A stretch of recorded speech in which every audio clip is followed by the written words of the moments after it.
ابھی تک وہ کووڈ کا ابھی تک چل رہے ہیں کیسز ہمارے پاس آ رہے ہیں، لیکن میوٹیشن ہونے کی وجہ سے اس کی جو خطرناک صورتحال ہے وہ نہیں ہے، ٹھیک ہے نا جی۔ ویرولنس بعض دفعہ زیادہ، ویرولنس یہ ہوتی ہے کہ ایک پیشنٹ کو ہوا ہے ڈینگی یا وائرس ہوا ہے یا کووڈ ہوا ہے تو اس سے دوسرے بندے کو پھیلنے کی شرح جو ہوتی ہے وہ کیا ہوتی ہے، آگے باڈی کے اندر جو کمپلیکیشنز آتی ہیں وہ ڈیفرنٹ ہے، باڈی ٹو باڈی ویری کرتی ہے، اس میں ویری کرتی ہے، اس کے اندر ریزسٹنس موجود ہوتی ہے اور ریزسٹنس جو ہے وہ اس کو بچا رہی ہوتی ہے۔ تو یہ ڈینگی میں خاص طور پہ ہم نے دیکھنا یہ ہے کہ بخار ہوتا ہے، اور آپ دیکھیں گے آج کل کے موسم میں دوسرے بخار بھی ہو رہے ہیں، اس میں ملیریا بھی چل رہا ہے، اس میں ٹائیفائڈ بھی چل رہا ہے۔ اچھا ڈاکٹر صاحب، میں آپ سے سر سوال یہی کرنے والی تھی کہ کوئی بھی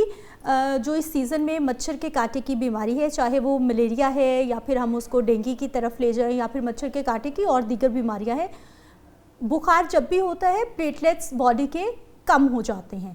کیسے تشخیص ہوتی ہے کہ یہ پیشنٹ جو ہے یہ ڈینگی کا پیشنٹ ہی ہے؟ اور دوسرا امپورٹنٹ چیز کہ ڈینگی کے پیشنٹ کی کیا کوئی ایسی اسپیشل میڈیکیشن ہے جو اس کو ملنی ہے یا پھر وہی روٹین کا بخار اتارنے کی دوائیں استعمال ہوتی ہیں؟ اچھا، یہ بڑا اہم سوال ہے۔ اس میں سمجھتا ہوں کہ جب بخار ہوتا ہے تو کلینکل ڈائگنوسس ڈاکٹر کرتے ہیں۔ ٹھیک، کلینکل ڈائگنوسس اس کی علامات ہوتی ہیں، جیسے بخار، تیز بخار ہو گیا، جسم میں درد شروع ہو جاتی ہے، ہم کہتے ہیں کہ آنکھوں کے پیچھے والے حصے میں درد ہوتی ہے، ریٹرو آربیٹل پین اس کو کہتے ہیں۔ پھر بریک بون فیور بھی اس کو کہا جاتا ہے، ہڈیوں میں شدید قسم کا درد ہوتا ہے، تھوڑی بہت ٹھنڈ لگ سکتی ہے، لیکن زیادہ تر جو ٹھنڈ لگنا ہوتا ہے نا وہ ملیریا میں ہوتا ہے، یا کوئی بھی باڈی کے اندر انفیکشن ہے، لیور کے اندر انفیکشن ہے، کڈنی کے اندر انفیکشن ہے، یورین کے اندر انفیکشن ہے، تو اس میں بھی ٹھنڈ والا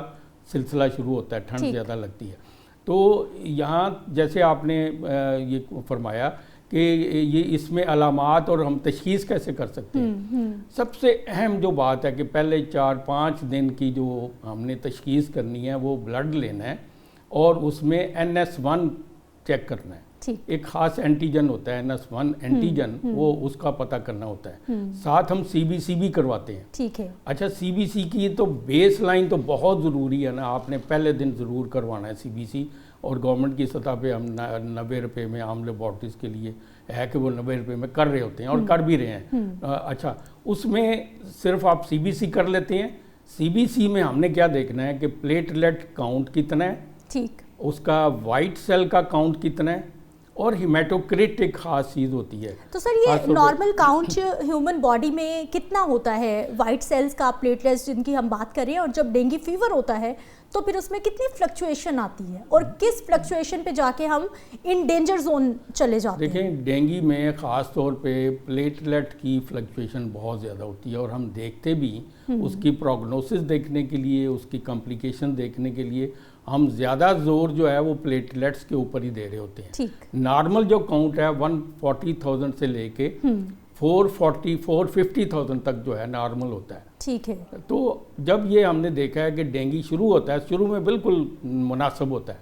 اور پھر جب کم ہونا شروع ہوتا ہے کہ تقریباً 4تھے 5ویں دن، 6ٹھے دن، 7ویں دن یہ کم ہونا شروع ہو جاتا ہے۔ اور سر یہ سڈن ڈاؤن ہوتا ہے یا پھر آہستہ آہستہ کہ 5,000 پوائنٹس کم ہو گیا، 2,000 پوائنٹس کم ہو گیا، یا پھر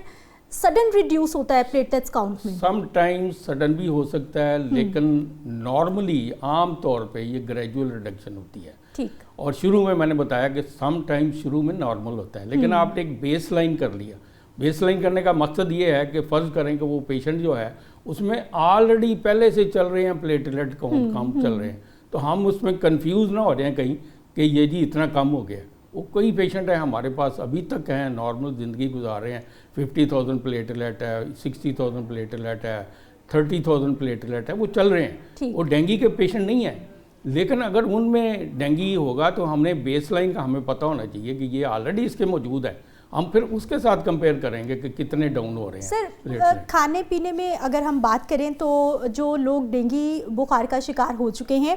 کھانے پینے میں کیا احتیاط کریں، کون سی غذائیت زیادہ لینے چاہیے، اور یہ پپیتے کے جوس کی کیا حقیقت ہے؟ کیا واقعی پپیتے میں قدرتی طور پر کوئی ایسے انگریڈینٹس موجود ہیں جو ڈینگی بخار میں ہمیں ہیلپ فل ہو سکتے ہیں ہماری باڈی کے لیے؟ یہ جی پپیتے کا جوس کا جو آپ نے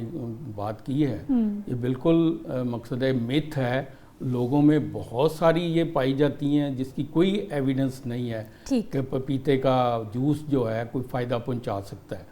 بلکہ الٹا جو اس کی ریسرچ ہوئی ہے اس میں یہ ہے کہ یہ معدے کے اندر تیزابیت بڑھا دیتا ہے اور وامٹنگ اور اس طرح کی کیفیت کیونکہ ڈینگی میں ہوتی ہے، اور ڈینگی کی ایک علامت یہ بھی ہے کہ کنٹینیوس وامٹنگ ہوتی ہے، اور اگر وامٹنگ شدت اختیار کر جائے تو وہ وارننگ سائن ہوتا ہے۔ تو اگر ہم نے پپیتے کا جوس دے کے تو اس کی تیزابیت بڑھا دی ہے اور اس سے وامٹنگ بڑھ گئی ہے تو یہ وارننگ سائن میں چلے جائے گا، تو اس سے کنفیوژن پیدا ہوتی ہے۔ اس لیے ایسی چیزیں جس کا کوئی سائنٹیفک بیسز نہیں ہے، گورنمنٹ کوئی اس میں اس کی ریسرچ نہیں ہوئی اور کوئی ڈاکٹر نہیں بتا رہے، تو آپ کیوں یوز کر رہے ہیں جس کا کوئی پتہ ہی نہیں ہے کہ کرنا کیا ہے جسم کے اندر۔ یہی تو میں کہتا ہوں ایویڈنس بیسڈ میڈیسن آج کل ہے کہ کوئی بھی چیز جو ہے ریسرچ کے بغیر، تحقیق کے بغیر، یہ تو قرآن بھی کہتا ہے کہ تحقیق کے بغیر آپ بات ہی نہ کریں کسی سے، تو اس کے بغیر میں نہیں سمجھ، یہ کوئی فائدہ نہیں ہے اس کا پپیتے کے جوس کا۔ ہم پہلے یہ کرتے ہیں عام طور پہ جو کویکس حضرات ہیں وہ فوراً جا کے ڈرپس لگا لیتے ہیں۔ سر پروگرام کا تھوڑا سا وقت کم ہے لیکن جاتے جاتے ایک لاسٹ کویسچن میں آپ سے ضرور کرنا چاہوں گی کہ کوئی ایسا فوڈ گروپ جو آپ ریکمینڈ کریں کہ اگر آپ کو بخار ہے، ڈینگی بخار ہے، تو یہ والے کھانے اپنی غذا میں ضرور شامل کر لیں؟ لائٹ ایزیلی ڈائجسٹیبل جو خوراک ہے وہ لیں، اور ایسی خوراک ضرور لیں جس سے آپ کی قوت مدافعت بڑھ جاتی ہے۔ اس میں فروٹس آ جاتی ہیں، ایپلز ہیں، بناناز ہیں،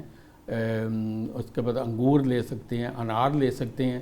ٹھیک ہے نا جی۔ یہ ویسے ہول لینے چاہیے، جوس کا کوئی اس میں کوئی نظر نہیں آتی چیزیں۔ ہم لوگوں کی یہ بھی ہیبٹ بنی ہوئی ہے کہ ہم جی جوس لے لیں، اوپر سے شوگر پہنچی ہوئی تھی 450 اور جوس ہم پی رہے ہوتے ہیں۔ اس کی بھی ریزن ہے میں بتاؤں، کیونکہ جب شوگر زیادہ ہوتی ہے نا تو پیاس زیادہ لگتی ہے، بندہ پیاس کو کور کرنے کے لیے کولڈ ڈرنکس اور جوس پینا شروع کر دیتا ہے، شوگر اور بڑھ جاتی ہے وہ، اور اس طرح کی چیزیں۔ تو یہ چیزیں ڈاکٹر سے ضرور آپ مشورہ کر لیا کریں کہ میں یہ کر لوں یا نہ کروں، ٹھیک ہے نا۔ باڈی تو اس کی ڈیمانڈ ہوتی ہے کہ آپ نے یہ چیز کرنی ہے، لیکن وہ آپ کے لیے فائدہ مند ہے یا کہ نقصان دہ ہے، یہ آپ کے فیملی ڈاکٹر نے اسے ڈیسائیڈ کرنا ہے۔ تو خدارہ یہ چیزیں آپ اپنے طور پہ نہ کیا کریں، اور جو چیزیں سوشل میڈیا پہ مل رہی ہوتی ہیں جس کی کوئی تحقیق نہیں ہوتی، ان کو تو بنا تصدیق کے بالکل استعمال نہ کریں، بڑا ضروری ہے جی۔ ٹھیک ہے، بہت شکریہ ڈاکٹر صاحب، آپ ہمارے پروگرام میں شامل ہوئے اور اتنی امپورٹنٹ انفارمیشن ہم تک پہنچانے کے لیے اور ساتھ ہی ساتھ ہمارے دیکھنے والوں تک پہنچانے کے لیے۔ ایک بریک پہ جاتے ہیں، واپس آتے ہیں، مزید بات ہوگی۔